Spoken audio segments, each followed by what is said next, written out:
चौथा दौरे हुकूमत, मौला उस जीने पे जाके बैठे जिसमें नबी बैठते थे। सारे जीनों से गुजरते हुए उस जगह जाके बैठे जहां सरकार बैठते थे। जब मौला ने खुतबा इरशाद फरमा लिया तो खुतबे के दरमियान महसूस किया कि लोग कानों में एक दूसरे से कुछ कह रहे हैं। मिंबर के बिल्कुल बराबर में हजरत अम्मार यासिर रज़ी अल्लाह ताला अन्हु और रिज़वानुल्लाह ताला अलैह तशरीफ फरमा थे। मौला अली ने हजरत अम्मार से कहा, अम्मार ये क्या बातें कर रहे हैं, ये एक दूसरे से कान में क्या बोल रहे हैं? कहा, मौला ये कह रहे हैं आप वहां बैठ गए हैं जहां नबी बैठते थे। तवज्जो है? मेरे मौला ने अपने खुतबे का रुख बदला, मेंबर को हाथ मार के फरमाया, मा हाज़िहिल आवाज़, ये लकड़ियों का ढेर क्या है? अना राकिबु कित्फ़िन नबी, मैं नबी के दोष पर भी बैठा हूं।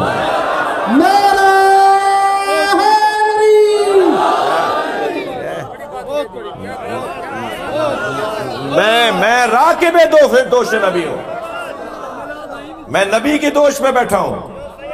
मुमकिन है मजलिस से उतरने के बाद कोई बच्चा मुझे रोक ले, मुझे अच्छा लगेगा, और रोक कर अगर वो ये कह दे कि दोष नबी पे तो मोहरे नबूवत थी, आप मोहरे नबूवत की तौहीन कर गए, कैसे मुमकिन है कि मोहरे नबूवत पे अली बैठ जाए? मैंने कहा तुम्हें मैं एक जुमले में समझा सकता हूं, कुरान पे कुरान रख दो, नीचे वाले कुरान की तौहीन नहीं है।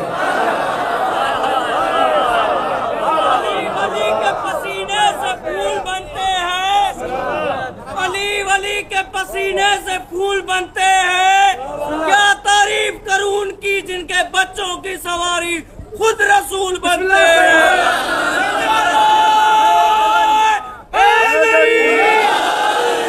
सबसे ज्यादा अली मौला को फकीरों से प्यार। मैं अपने मोहतरम मजमे से, जैकमाबाद के सुन्नी शिया मजमे से एक जुमला कहता गुजरूं, खबरदार महंगे कपड़ों में किसी को देखकर अमीर न समझना। खबरदार 4 करोड़ की गाड़ी से उतरने वाला अमीर नहीं होता। जिसका कॉलर उधड़ा हुआ हो, पायचा फटा हुआ हो, बटन टूटे हुए हो, वो जलील नहीं होता। क्या मालूम जिसने महंगे कपड़े पहने हुए हो वो इलाके का यजीद हो, और क्या मालूम जिसके बटन टूटे हुए हो वो अल्लाह का वली हो। लिहाजा इन बुनियादों पर किसी की बेहतरामी नहीं होनी चाहिए, इन बुनियादों पर किसी का एहतराम नहीं होना चाहिए। अल्लाह ने वैसे भी अपने वलियों को फकीरों में छुपाया हुआ है। जी 2 करोड़ की गाड़ी से उतरने वाले को विलायत नहीं मिलेगी जी। या दुनिया ले लो या रूहानियत ले लो, दोनों चीजें साथ साथ नहीं चलेंगी। अगर शौक है रूहानियत का तो सादगी अपनाना पड़ेगी।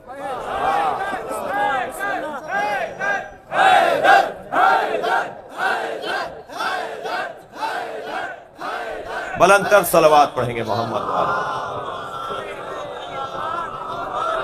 अच्छा, अगर मौसम तब्दील हुआ तो आप बैठे रहेंगे ना? अहले बैत का चाहने वाला हालात का रोना नहीं रोता, अहले बैत का चाहने वाला हालात का मुकाबला करता है। लिहाजा ये तो करम हो रहा है ना अल्लाह का, हम तो वैसे ही अल्लाह से रहमत मांगते हैं। मौला नबी चाहते हैं कि हर मजलिस में अली की बात हो।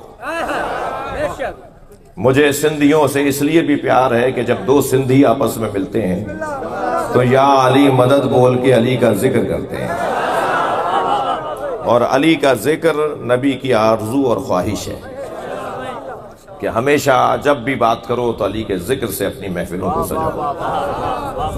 एक दूसरे से मिलो तो मौला के जिक्र के साथ मिलो। ये दुनिया ख़त्म हो जाएगी, ये ज़माना मिट जाएगा, मगर जो चीज़ बाकी रहेगी वो इनका जिक्र है। मुझे तो कुछ लोगों पे ताज्जुब है जो कहते हैं कि अली दुनिया में 4थे नंबर पर है, मगर वही कहते हैं कि अली आखिरत में पहले नंबर पर है।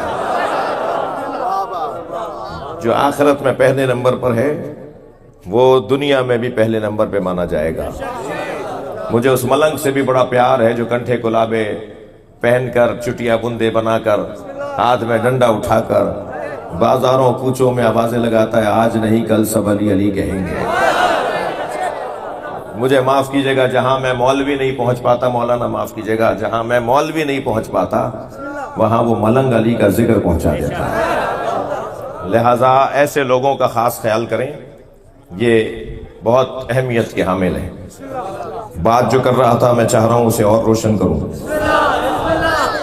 سب سے زیادہ اعتماد مولا علی نے فقیروں کو دیا ہے۔ میرے مولا فرماتے ہیں کہ نبی نے مجھ سے کہا یا علی زینک اللہ بالزہد فی الدنیا وحب المساکین۔ یا علی اللہ نے تمہیں، نبی فرما رہے ہیں، یا علی اللہ نے تمہیں دو چیزوں سے سجا کے بھیجا ہے، تمہیں دو چیزوں سے سجایا ہے۔ ایک دنیا کا زاہد تمہیں بنایا ہے، ساری دنیا تمہارے پاس ہے مگر تمہیں دنیا سے پیار نہیں ہے۔ ساری دنیا کی نعمتیں تمہارے پیروں میں ہیں مگر تمہیں دنیا سے رغبت نہیں ہے۔ جی زینک اللہ بالزہد فی الدنیا، دنیا میں تمہیں اللہ نے بھیجا ہے دو چیزوں سے سجا کر، زاہد دنیا وحب المساکین، اور مسکینوں سے پیار کرنے والا۔ علی مولا کی صفت مسکینوں سے پیار کرنے والا۔ خطبہ ارشاد فرمایا میرے مولا علی نے، خطبے کے فوراً بعد مبارکباد کے سلسلے شروع ہوئے۔ خلافت کا پہلا خطبہ، ظاہری حکومت کا پہلا خطبہ، خطبے کے فوراً بعد مبارکباد کے سلسلے شروع ہوئے۔ اچانک مسجد نبوی کے دروازے پر سب نے دیکھا کہ ایک ایسی شخصیت آئی جسے کوئی نہیں پہچانتا مگر پہچانتے ہیں تو علی جانتے ہیں۔ مولا نے اپنی جگہ چھوڑ دی، ان کا استقبال کیا، انہیں اپنے ساتھ لا کے بٹھایا، کچھ دیر تک گفتگو فرمائی، پھر وہ جانے لگے تو انہیں دروازے تک چھوڑنے گئے۔ شاگرد ہوں تو ایسے، ساسا ابن سوہان رضی اللہ تعالیٰ عنہ نے آگے بڑھ کر کہا یا علی یہ آنے والے کون تھے؟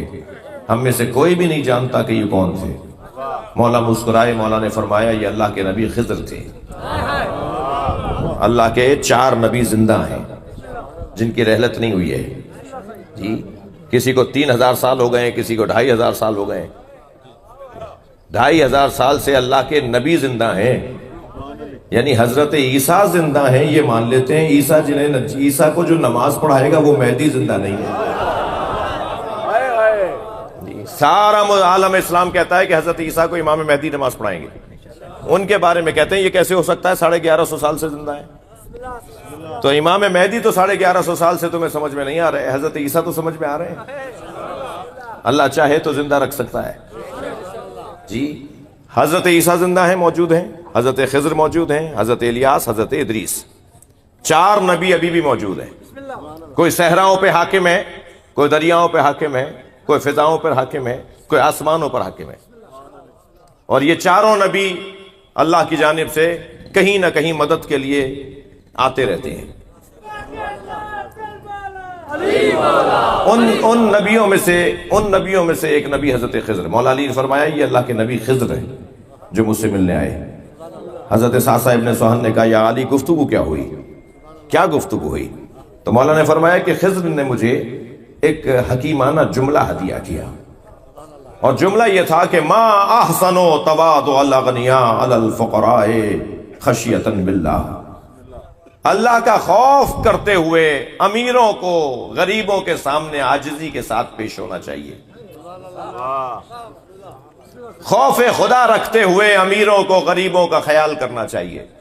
یہ مجھے خضر نے جملہ ہدیہ کیا ہے، اور جب خضر نے مجھے یہ کہہ دیا کہ ما احسن تواضع الاغنیاء علی الفقراء خشیۃ باللہ، خوف خدا سے صاحبان ثروت لوگ فقیروں سے عاجزی کے ساتھ ملیں، تو مجھ سے کہنے لگے آپ بھی تو کچھ دیں۔ تو اے ساسا ابن سوہان میں نے بھی خضر کو ایک جملہ ہدیہ کیا ہے۔ اب کمال دیکھیے علی مولا کا۔ مولا آپ نے کیا فرمایا؟ مولا فرماتے میں نے خضر سے کہا ما احسن تکبر الفقراء علی الاغنیاء ثقۃ باللہ، کتنا اچھا ہے کہ فقیر امیروں سے اکڑ کر بات کرے اللہ پہ بھروسہ کرتے ہوئے۔